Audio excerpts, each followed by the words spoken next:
I see, at least the ones of us that are here, you survived again.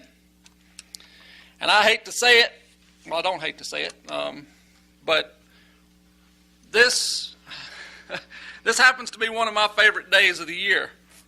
And because, reason being is it's 364 days before it's here again. So, and not taking anything for granted, 364 days, we know how fast, just like I said at the beginning, that in a little over a week we're going to be putting 2016 on our, that just blows my mind. We don't get used to one number until it changes and we're writing something else. And I know it has something to do with age.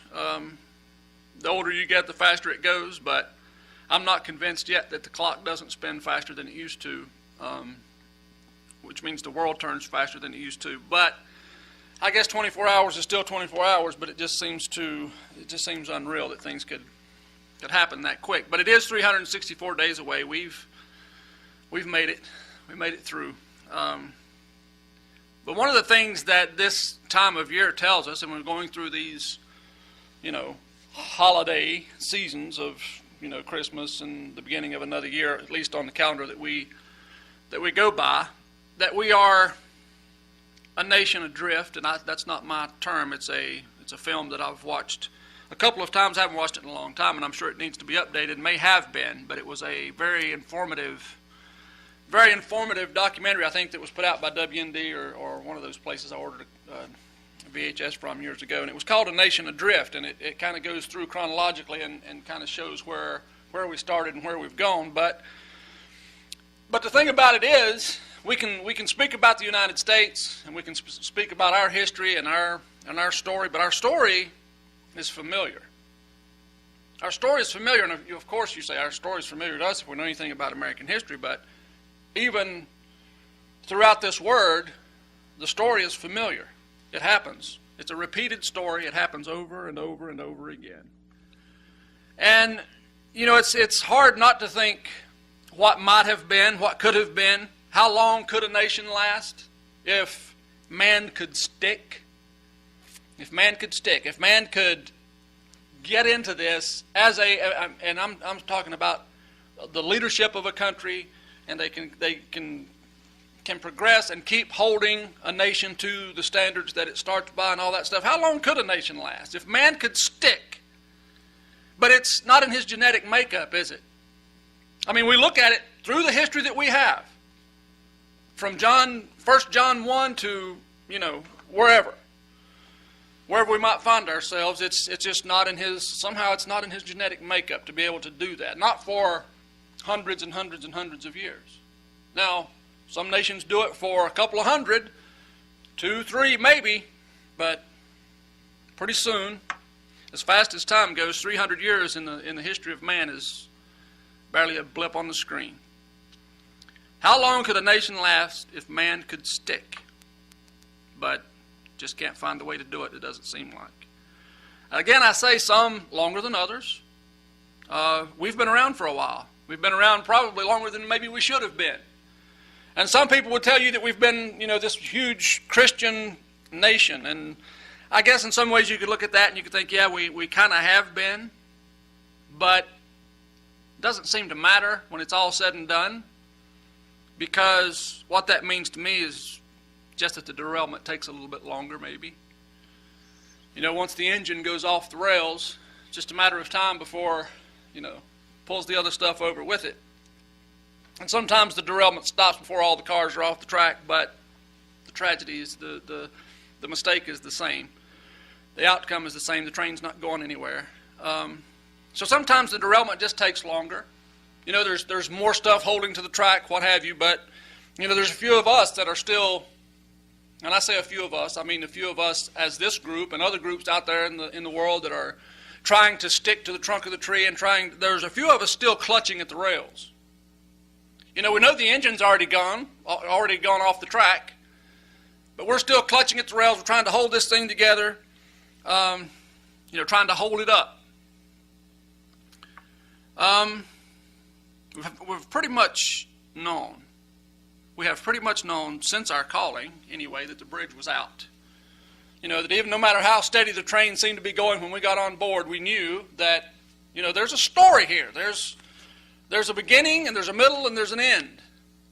And then there's the ultimate goal, the ultimate ending. And that's, if I had to have a title today, Jeff, it would probably be setting goals, or, keeping an eye on the goal, or something to that effect, because, and I guess setting goals is probably the most appropriate. Because we are at that time of year. We're the day after what people think, if not Easter, then yesterday was a holy day, holiest day of the year, because a lot of times you hear the story all the time that some people, that's the only 2 times a year that they go to church, is on Easter and Christmas. And those seem to be most closely related to religion, and they shouldn't be, but it's the way it is. But we've pretty much known that the bridge was out, that there's an end to this story, and it doesn't go on forever, no matter how good it is now. If things were good now, and we thought we were in a good place as a nation, we know that doesn't make a huge difference to the end of the story, does it? May take the derailment just a little bit longer. But we've known the bridge was out. Also knowing that if today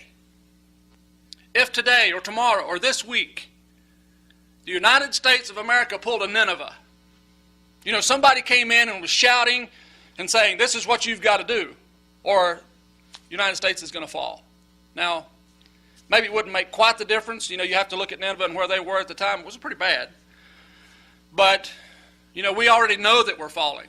We're already tipsy. We're already wobbling back and forth. So to say that the United States is going to fall is not a big deal. But if you can do this, and you can do this, and you can do this, and Nineveh was a nation that did it. If we could pull a Nineveh today, if we could pull that together and could right the cart, as the saying goes, if we could pull a Nineveh and right the cart, for what? Even if we could do it, even if we were willing, as a majority of the people in this country, we're willing to do that. We're willing to rip our clothes and repent and sit in ashes and all this stuff. For what? Now, I think we become better focused, more settled, when we mature to the point of realizing that righting the cart isn't the goal. And I think we go through that process. We're called out, we come into this understanding, we come into this gaining of understanding, and we learn. It's a learning process, and we go step by step, and we start to learn these things, and we start to see these things, and the blind starts going up, and we see more and more. And then we want to cry aloud. We want to steady the cart. We want to stop the derailment for as long as we can. But then I think there's more peace and a more settled feeling within us. And there's a song that I've mentioned often called A Deep Settled Peace.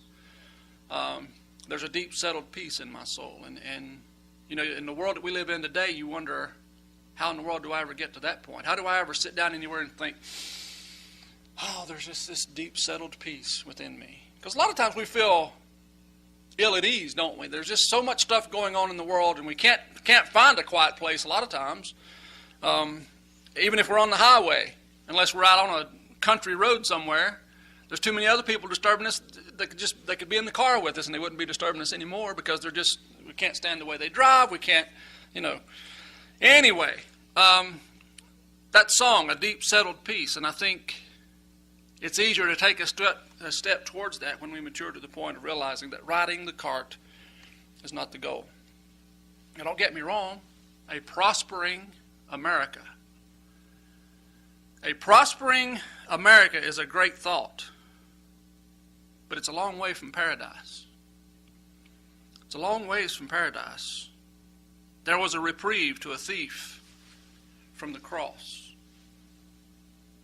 And he was told, today I say to you, you will be with me in paradise. Because of the words that came from his mouth, and the feeling that it wasn't the words that came from his mouth, it was the heart within him that brought those words from his mouth, that had our Savior say to him before his death, I tell you this today, you will be with me in paradise. Now, a prospering America is a long ways from that paradise, isn't it? Even if we pull it together as a nation. even if we pull it together as a nation, the goal doesn't change. We could pull it together as a nation. We could pull this train back on the track and, boogie straight for however long, but it doesn't change. It doesn't change where it's heading, does it? It may just delay the inevitable. The goal hasn't changed. The news is good, right, brethren? Isn't it good news? Isn't it a little settling when we know that God is our spine, God is the backbone, God is the rock of our salvation? He doesn't change.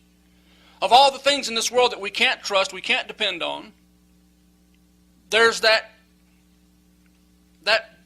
stone there that doesn't change. He doesn't deceive us. He doesn't, take us on false trails. He doesn't, he's real. He exists, and he's there. He's dependable. The news is good. Now, all that said, all of my energy can't be expended on this train wreck.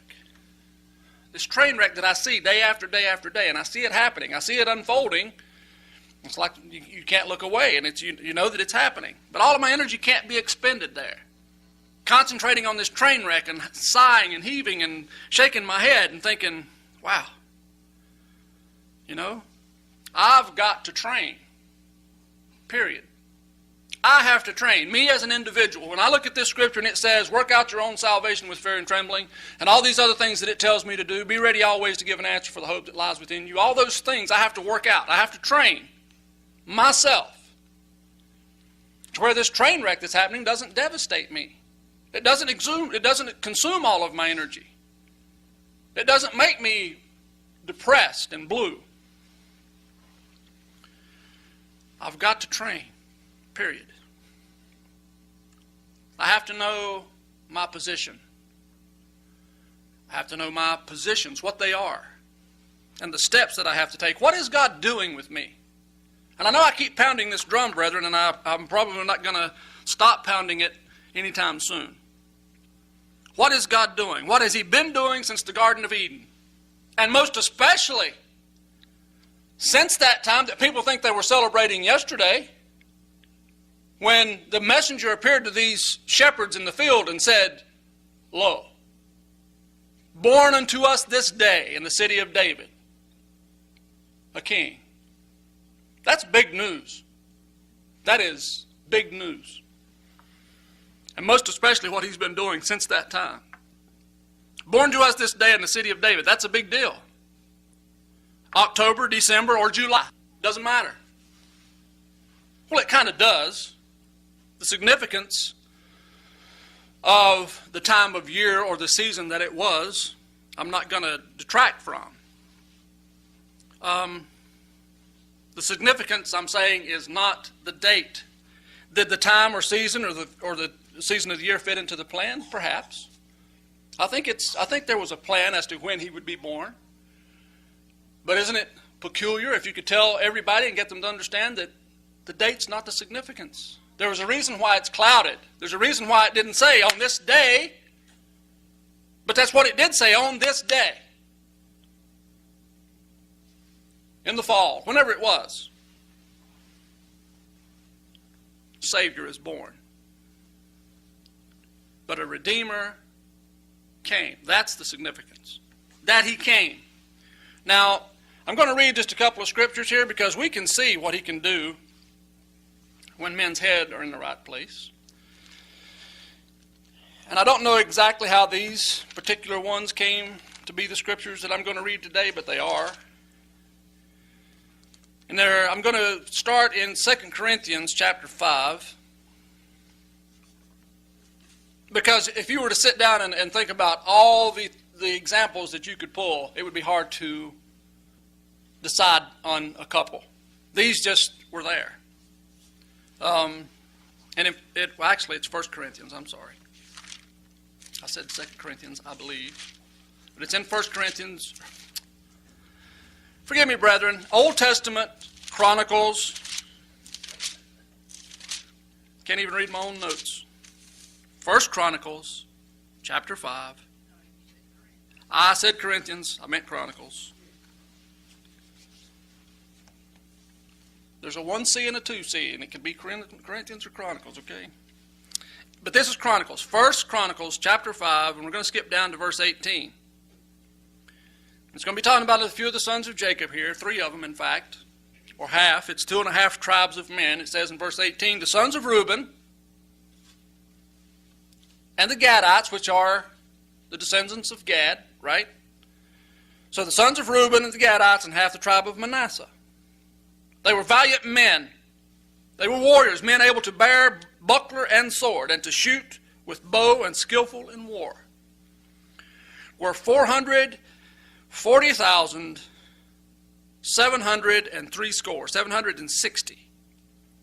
440,760. It's a lot of people. It's a lot of men, isn't it? It's a lot of warriors. In verse 18, that went out to war. And they made war with the Hagarites, with Jetur, and Nephish, and Nodab. And they were helped against them. And the Hagarites were delivered into their hand, and all that were with them, for they cried to God in the battle. They cried to God in the battle, and he was entreated of them, because they put what? They put their trust in him. Not our battleship, not our tank, not our helicopters, not our training, not our Navy SEALs. They put their trust in God and cried out to God in battle. Now, does that still happen in battle? I'm sure it does. I'm sure there are some God-fearing men out there, God-fearing men and women in uniform, in battle, and they pray. Not all of them. Maybe we don't know who all they pray to. But here is a group of men, 400, well, it says 440,760. So that's a lot of people. And they made war, and they were delivered to them because they cried out to him in battle. He was entreated of them, and because they put their trust in him. That's why he was entreated, right? And they took away their cattle. They took away 50,000 camels, and of sheep 250,000, and of asses 2,000, and of men 100,000. For there fell down many slain, because the war was of God, and they dwelt in their steads until the captivity. Now, I said there's plenty of evidence, plenty of examples that we can see what God can do or what God's willing to do under the right situation, right? Here's 440,000 men, not worried about their number, but they cried out to God in this battle. And he was entreated because they put their trust in him. Another example in 1 Chronicles is in 14. And this is probably a little more familiar to you. 1 Chronicles 14 and verse 8. And when the Philistines, or the Philistines, however you say it, when the Philistines heard that David was anointed king over all Israel, and the Philistines went up to seek David, and David heard of it and went out against them. And the Philistines came and spread themselves in the valley of Rephaim. Now what did David do? I'm a man of battle. I'll get my soldiers together. I'll get my skilled men. I'll get my swords, my spears, and my horses and chariots and all this stuff, and we'll go down and take care of these people. But the next verse says, and David inquired of God. Not running into battle and say, God help us, but he inquires of God and said, should I go? Now, any time in our last 50 years, if that had been our first approach before we went into battle, what do you think would happen? Now, I'm not saying God hasn't given us some battles that we shouldn't have won. But what would the difference be? And I asked you before, how long could a nation stick? How long could a nation survive if men had the audacity and the whatever you want to call it, to stick to God's plan and listen to God? David, how many people do you think he'd killed at this point? So it wasn't anything for David to suit up, let's go. But a moment of clarity, and David says, God, should I go? Now, what else do you want when you go into a battle except for the answer from God saying, yeah, go ahead? Now, would you go into that battle with some confidence? Do you see anything in your life as a battle? And before you head into it, do you ask God, what do I do? Should I go? Should I not go? What should I do? You know, a lot of times God doesn't answer us because we're not asking any questions. It's not that He's not there. It's not that He's not reachable. We got to trust Him and sometimes just ask Him the question, should I do this? We do it sometimes. I'll be doing it, have done it, and will do it as I go through this interview process with another job. It may not even be offered to me. But if it were come to the point to where this job were offered to me, does it make sense for me to say, God, is this where you would have me to be? Not with your mind already made up, but maybe willing to do whatever it is He says. Yeah, well, it's nice, but no, that's not where I want you. But I got to live. I got to eat. God, should I go? Shall I go up against the Philistines? And not only that, will you deliver them into my hand? Now, it's one thing for God to say, yeah, go. What if He doesn't tell you what the outcome's going to be? Sure, David, take off. You may come back with your tail between your legs, but go ahead. I don't think that's what David understood anyway, even if God hadn't. But he did say, shall I go up against these Philistines, and what will be the outcome? Will you deliver them into my hand? Did he get an answer? God said to him, the Lord said unto him, go ahead, and I will deliver them into your hand. So they came up to Baal-perazim, and David smote them there. And David said, God hath broken in upon my enemies, and my hand like the breaking forth of water, or waters. Therefore they called the name of that place Baal-perazim. And when they had left their gods there, David gave a commandment, and they were burned with fire.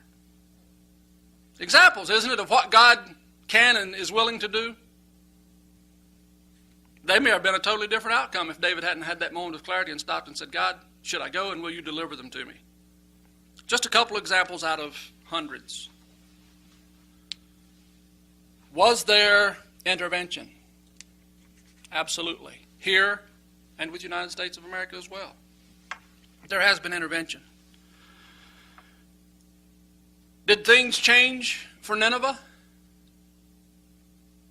Not this story, but I mentioned Nineveh earlier. Was there intervention here? Yes. Was there intervention in chapter 5? Yes. Because they cried out, a couple of different situations. They cried out in battle and trusted in God, and He was entreated and delivered the battle to them. Here's another leader who does it before the battle. Should I even go? Result's the same, isn't it? They were delivered into their hand. Was there intervention? Absolutely.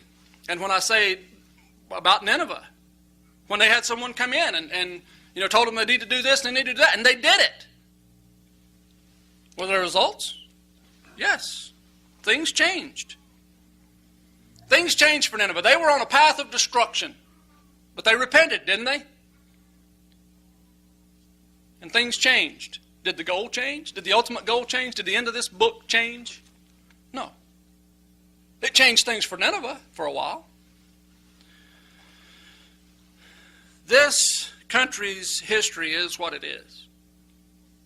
This country's history is what it is. Its future, I don't know about. I do know God can still do today what He's always done. He's still capable. But He will not change the goal.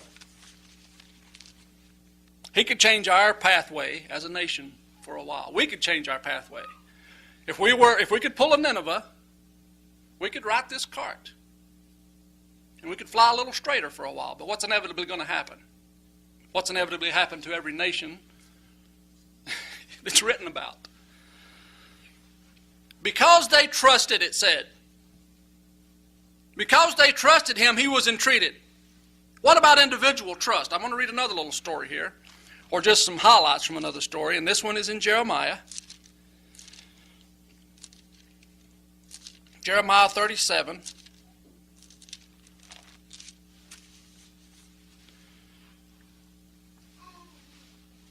Jeremiah 37:16.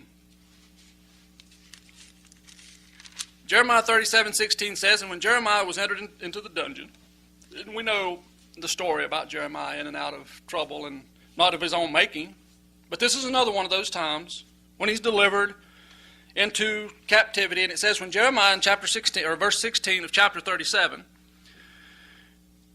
when Jeremiah was entered into the dungeon and into the cabins, and Jeremiah remained there many days, and they talked about, lording down with cords and so forth into this. A lot of times abandoned wells and different places were used to discard corpses and to keep prisoners, and it's a mess. It's a mess that Jeremiah's in. No kidding. When Jeremiah was entered into the dungeon and into the cabins, and Jeremiah had remained there many days, then Zedekiah the king sent and took him out after many days. And the king asked him secretly in his house and said, "Is there any word from the Lord?" And Jeremiah said, "Yes, there is. For," said he, "you shall be delivered into the hand of the king of Babylon." Now, Jeremiah, I didn't pull you out of that hole for you to be telling me stuff like that. That's what's going to happen. Moreover, Jeremiah said unto King Zedekiah, "What have I offended against you, or against any of your servants, or against this people, that you have put me in prison?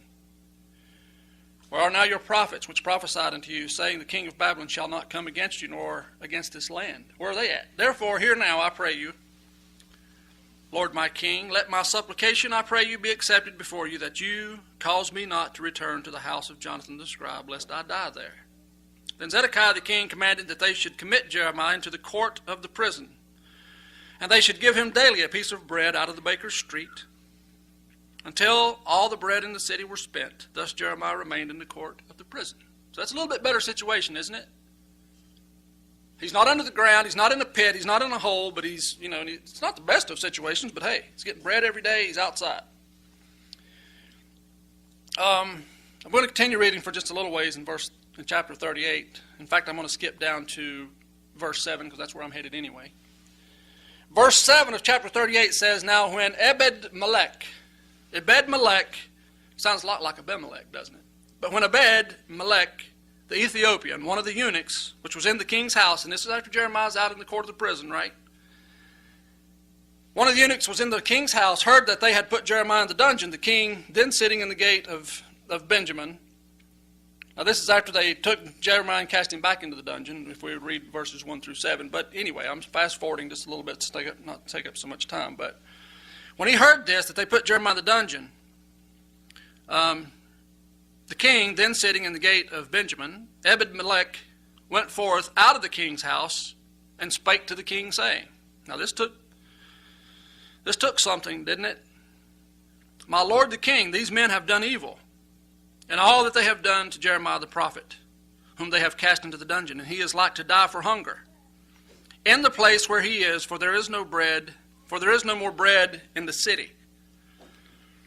Then the king commanded Ebed-Melech the Ethiopian, saying, "Take from thence 30 men with you, and take up Jeremiah the prophet out of the dungeon before he dies." So Ebed-Melech took the men with him, and went into the house of the king under the treasury, and took thence old cast clouts and old rotten rags, and let them down by cords into the dungeon to Jeremiah. And Ebed-Melech the Ethiopian said to Jeremiah, "Put now these old cast clouts and rotten rags under your armholes, under the cords." And Jeremiah did so. So they drew up Jeremiah with cords and took him out of the dungeon, and Jeremiah remained in the court of the prison again. So it's kind of like Joseph. Joseph gets into trouble with his brothers. They put him in the hole, and they sell him as a slave. He goes into Egypt as a slave, and he brings himself up, and then the woman makes false accusations against him, and he goes back into prison, and he interprets dreams and gets himself out. It's just like, what does a man have to do to get a break? And here's Jeremiah doing the same kind of thing. Getting in trouble and out of trouble, but there's something being done. There's an outcome, though, and let me go ahead and fast forward to that. I want to go to the end of chapter 39 of Jeremiah, verse 15. And when all is said and done, it says in verse 15, not all is said and done, but this portion of Jeremiah. "Now when the word of the Lord came unto Jeremiah while he was shut up in the court of the prison, saying, I want you to go, and I want you to speak to" who? Ebed-Melech. A person who had some trust. A person who stepped out of his comfort zone and went and talked to the king about the wrong things that were being done to Jeremiah. The Eternal came to Jeremiah while he was shut up in the court of the prison, saying, "I want you to go speak to Ebed-Melech the Ethiopian, saying, Thus says the Lord of hosts, the God of Israel, I will bring my words upon this city for evil, and not for good, and they shall be accomplished in that day before you. You're going to see it. But you know what? I'm going to deliver you in that day, says the Eternal, and you shall not be given into the hand of men of whom you are afraid. He addresses his fear, doesn't he? Don't worry about it. I got you back. For I will surely deliver you, and you shall not fall by the sword, but your life shall be a prize or prey unto you. Why? Because you have put your trust in me. It's honored, isn't it? Because you have put your trust in me, says the Lord. You know, sometimes we're put into a position, and when I say me trying to find my position, trying to find what my role is, I can't change. I don't want to change. I don't want to change the course of nature. The news is good. The goal is bright. The prize is good. You know, even if I could single-handedly pull this nation back on the tracks, for what? So my kids and my grandbaby's future could have a little bit better path? You know, that's a good thing. But it doesn't change the goal, does it? It doesn't change the ultimate outcome. Because they trusted. Letting God do his thing. You know, I had a conversation yesterday with a friend. I won't say who it is, but a friend up in Massachusetts. And he had called a couple of days ago to say that he wanted to have a conversation with me about Christmas. Trying to figure out how to wean myself off of this without losing friends. Because he sees there's something working. And we had that conversation yesterday. And I had to credit Henry Nix because he was always saying I would rather tone down a fanatic than liven a corpse. And part of my recommendation, my suggestion to him was not be carrying around a ball bat and knocking people over the head. Because he's wanting other people to see, what he's seeing. And and we got into this conversation. He brought up the situation with Mary and the thing that God did there. He said, "I'm not overlooking that. That's a great thing that happened. He found this girl, and look what could have happened to her. And her situation, being as young as she was, she could have been stoned. And we went into this whole conversation about the thing that happened with Mary and Joseph. And it's a beautiful story. It's there. It's recorded, and it's beautiful. But I had to tell him too. I said, okay, and this was later in the conversation. We'd moved on to several different things. I said, all right, let me give you your same example of Mary. One of the things that God did was, Joseph, yes, you will. Yes, you will marry her. Joseph's like, I can't marry her. I'm not marry her now. She's pregnant. How did this happen? I'm not. Yeah, you will. You will know her as your wife. Because what? Because he's God, number one. And number two, you're not going to bring this extra ridicule on her for being an outcast when I'm doing something here, Joseph, and you're going to cooperate. Now, when God tells you you're going to cooperate, what are you going to do? You can not cooperate. Let me know how that works out for you. Yes, you will marry her and you will know her as your wife. It's okay. She hasn't known a man. She's still your wife. But I'm doing something here. And boy, was he doing something.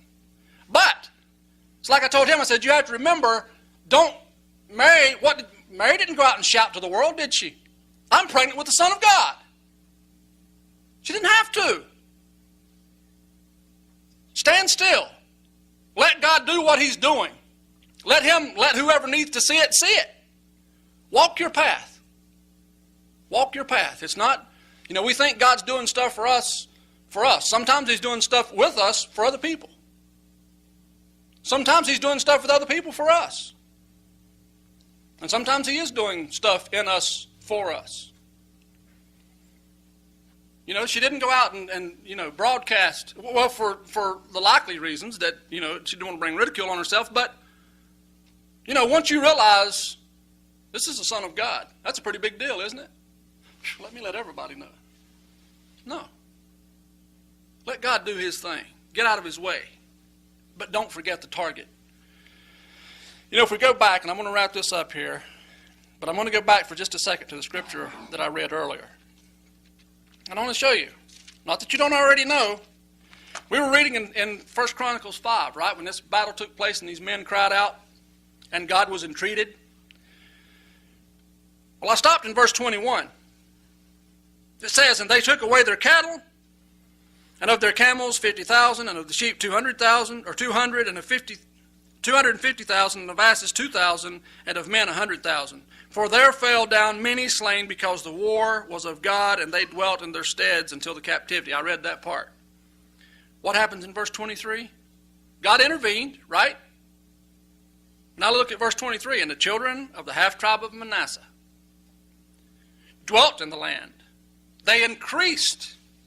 They grew from Bashan to Baal-Hermon and Sinner and into Mount Hermon. I don't know how much territory that is, but they flourished. And these were the heads of the house of their fathers, and it goes to list them. They were mighty men of valor, famous men, and heads of the houses of their fathers. But what happened?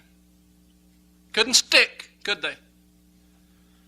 Verse 25, it says, and they transgressed against the God of their fathers, and went a-whoring after other gods, the people of the land whom God destroyed before them. And the God of Israel did what?